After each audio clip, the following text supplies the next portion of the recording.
களங்கமில்லா காணிக்கை.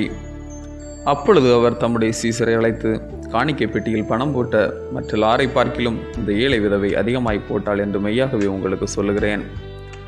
அவர்கள் எல்லாரும் தங்கள் பரிபூரணத்திலிருந்து எடுத்து போட்டார்கள், இவளோ தன் வறுமையிலிருந்து தன் ஜீவனத்துக்கு உண்டாயிருந்ததெல்லாம் போட்டுவிட்டாள் என்றார். மார்க் 12:43-44. ஏழை கைம்பெண்ணின் களங்கமில்லா காணிக்கை நிகழ்வு கிறிஸ்தவ ஈகைக்கு மாதிரியாக சொல்லப்பட்டதும் அல்லாமல் ஏற்றத்தாழ்வுக்கும் சுரண்டலுக்கும் சவாலாகவே வைக்கப்பட்டுள்ளது என்று புரிந்து கொள்ள வேண்டும். யூத சமயத்தில் சம உரிமையும் சமூக உரிமையும் பொருளாதார உரிமையும் பெண்களுக்கு சமமாக வழங்கப்படவில்லை. பெண்களுடைய நிலை இப்படி இருக்கையில் கைம்பெண்களின் நிலை அதைவிட கவலை தரக்கூடியதாக இருந்து வந்தது.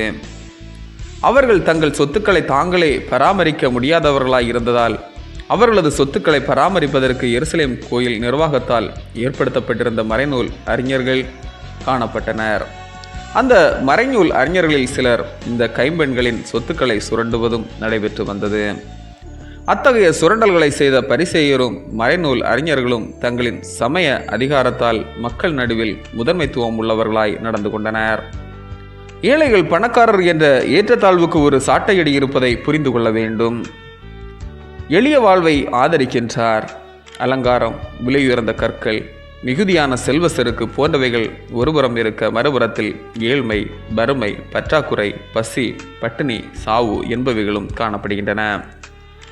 இத்தகைய ஏழை எளிய வறுமையில் வாடும் ஆயிரக்கணக்கான கைம்பெண்கள் போடும் களங்கமில்லா காணிக்கைகள் அங்கீகரிக்கப்படுகின்றன. ஆமீன். இந்த நாள் உங்களுக்கு இனிய நாளாக மலரட்டும்.